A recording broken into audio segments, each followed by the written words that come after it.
Masih di Sapa Indonesia Malam, hampir setiap memasuki tahun ajaran baru, sistem penerimaan peserta didik baru atau PPDB menjadi sorotan publik. Hingga kini masih banyak muncul permasalahan yang dikeluhkan masyarakat, terutama orang tua calon siswa. Jumlah kursi untuk siswa baru di sekolah-sekolah negeri memiliki keterbatasan daya tampung. Akibatnya saudara, tidak semua siswa yang ingin masuk ke sekolah negeri bisa diterima melalui sistem PPDB ini. Bisa kita lihat perbandingannya untuk jenjang sekolah menengah pertama di Jakarta ini. Daya tampung sekolah negeri hanya sekitar 71.000 saja. Sementara perkiraan pendaftarnya atau siswa yang lulus SD yang ingin masuk ke SMP negeri mencapai lebih dari 149.000 siswa. Begitu pula untuk jenjang sekolah menengah atas di Jakarta, kapasitas SMA negeri hanya sekitar 28.000 kursi, sedangkan SMK 19.000 kursi. Sementara perkiraan siswa lulusan SMP yang ingin mendaftar ada lebih dari 139.000 orang.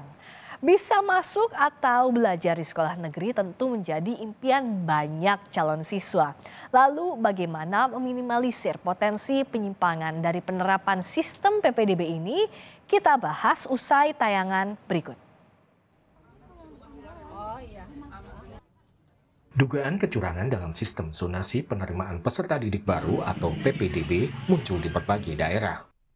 Di Tangerang, Banten, sebuah video yang memperlihatkan seorang warga mengukur jarak sekolah dari rumah viral di media sosial. Aksi ini dilakukan sebagai bentuk protes karena adiknya tidak lolos PPDB melalui sistem zonasi di sekolah negeri yang berjarak kurang dari 500 meter dari rumahnya. Pagi hari jam 7:48, jam 8-an itu terpental. Maka ketika saat itu saya mempertanyakannya adalah satu titik koordinat dari SMA-nya, apakah di tengah, apakah di pinggir, atau dari depan pintu gerbang sekolah, atau posisi koordinatnya keseluruhan bangunan sekolah. Nah, kalau keseluruhan bangunan sekolah kan nggak mungkin, pasti ada titik koordinat yang ditentukan oleh pihak sekolah ataupun pihak panitia PPDB.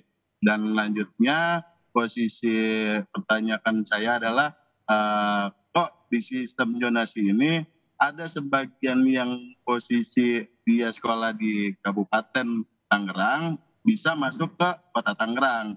Dan kemarin pada saat viral itu saya mempertanyakan kepada mantan RW, ada nama yang lulus nomor urut 1 ini tidak dikenal sama mantan RW. Mungkin ada di belakang, maka zonasinya pun akan lebih jaraknya makin jauh lagi kalau mengikuti dari depan pintu gerbang atau kalau di tengah-tengah sekolah. Sementara pihak sekolah menyatakan proses PPDB telah dilakukan sesuai petunjuk teknis dari Dinas Pendidikan Provinsi Banten. Semuanya kan bersistem ya, jadi kalau memang itu jaraknya 412 dan terjauh yang diterima 463, dia nggak mungkin terpental. Gitu, jadi kita semuanya nerima bersistem, jadi semua itu sistem yang mengkuatakan, mengurutkan gitu. Jadi semakin dekat jaraknya, jadi nggak mungkin dia terlempar. Jarak kalau sendiri saat ini 463. Pihak Kemendikbud tidak membantah jika saat ini ada temuan kecurangan atau penyimpangan dalam PPDB sistem zonasi. Kemendikbud akan mencari solusi bersama pemerintah daerah. Kembali lagi ke situ, maka ini akan terjadi. Bahwa anak-anak yang tidak mampu justru dapat sekolah swasta yang tidak jelas kualitasnya.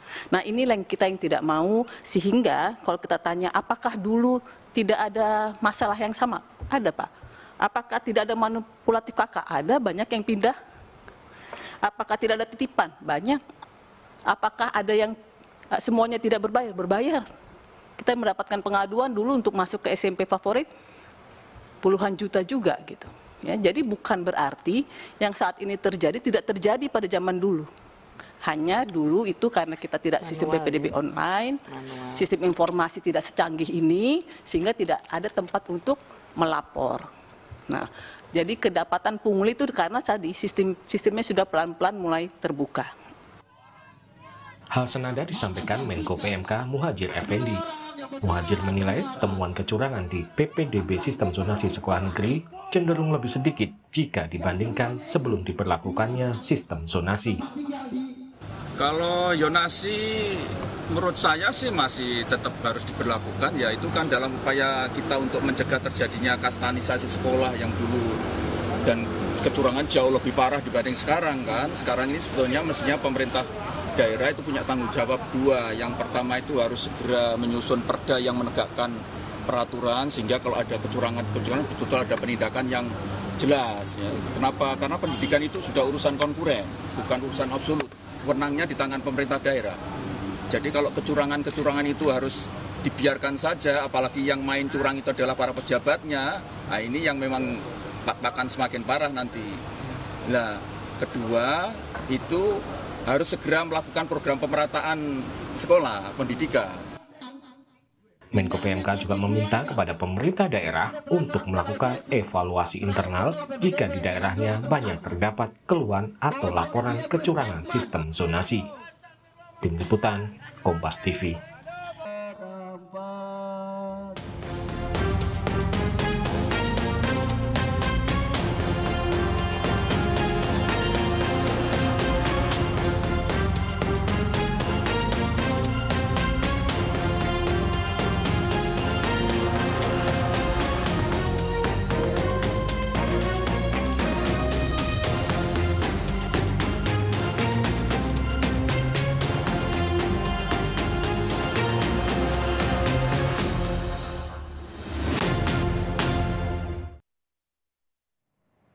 Hampir setiap tahun ajaran baru ada keluhan terkait PPDB, khususnya jalur zonasi. Apa bentuk evaluasi pemerintah terhadap jalur penerimaan siswa baru agar meminimalisir kecurangan? Kita bahas bersama Menteri Koordinator Bidang Pembangunan Manusia dan Kebudayaan, Menko PMK, Muhadjir Effendi, dan juga bergabung Ketua Komisi 10 DPR RI, Syaiful Huda. Assalamualaikum warahmatullahi wabarakatuh. Selamat malam Pak Muhadjir, Pak Syaiful Huda. Selamat malam. Pak Muhadjir, sehat Pak? Selamat malam, sehat selalu, alhamdulillah. Terima kasih sudah hadir Pak Menko. Saya ke Pak Menko dulu, ke Pak Muhadjir. Jadi PPDB zonasi ini kan menjadi masalah hampir setiap tahun ajaran baru. Sejauh ini evaluasinya apa? Belum lagi terakhir, di tahun ini juga banyak keluhan soal zonasi di sejumlah daerah, Bogor misalnya.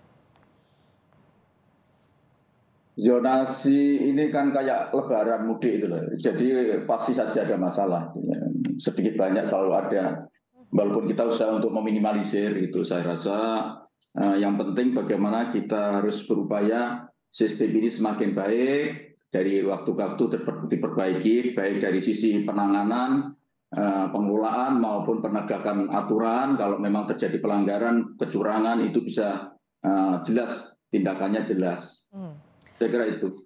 Kalau yang berbuat curang pasti ada yang mencoba. Tapi sejauh ada temuan, ada laporan kecurangan dari pihak sekolah misalnya terkait zonasi ini, apakah tahun-tahun sebelumnya tidak ada sanksi yang membuat jerah atau seperti apa Pak Muhadjir yang dilihat di lapangan?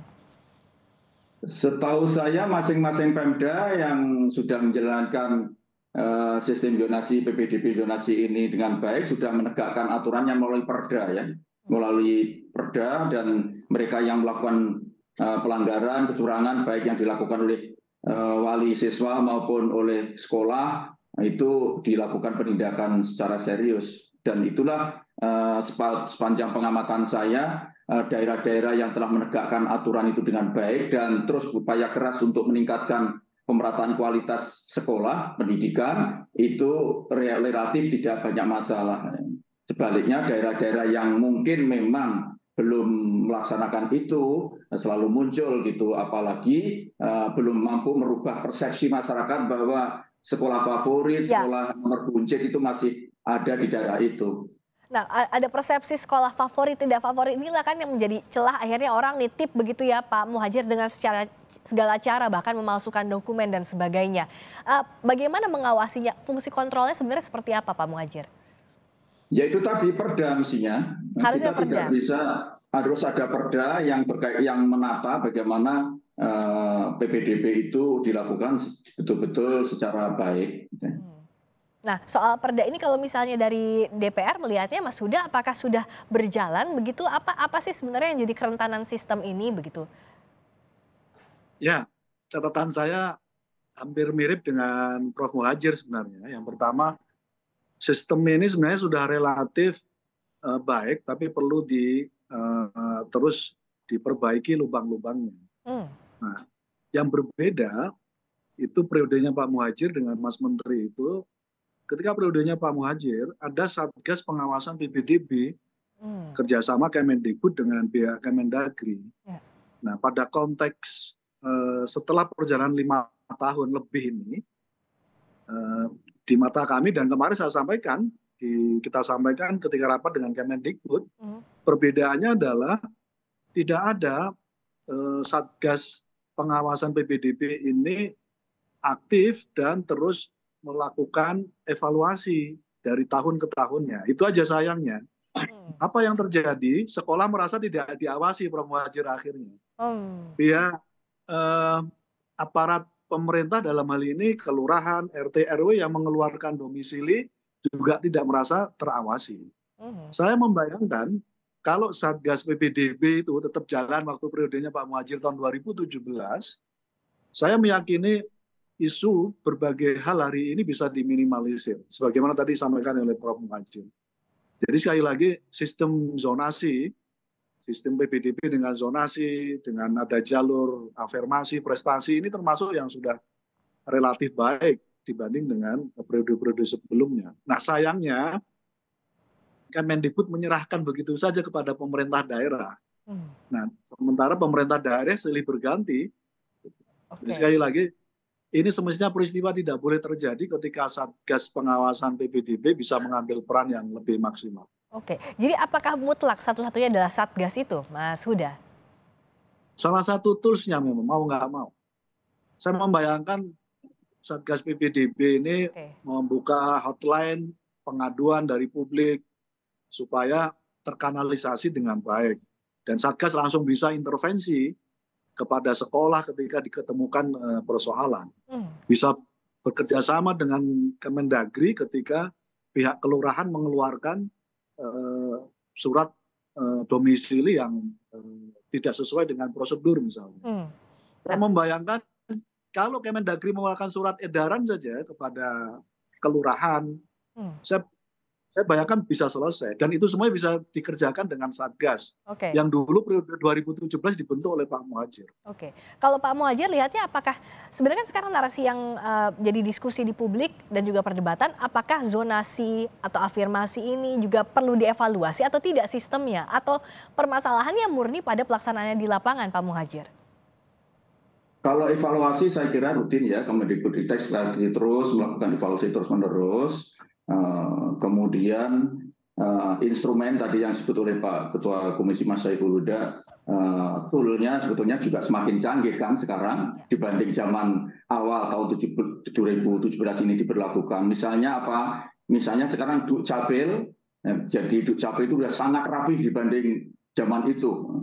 Sehingga sebetulnya siapa yang akan menjadi siswa baru itu sudah bisa dideteksi 3 tahun sebelumnya, sehingga kalau itu sudah bisa ditetapkan itu tidak akan ada yang berani malsu-malsu keluarga dan seterusnya itu. Kan ini sebetulnya secara sistemik itu sudah sederhana kok. Yang mau masuk di SD itu kan tamatan TK, PAUD. Yang mau masuk SMP itu tamatan SD kelas 6 di sekitarnya.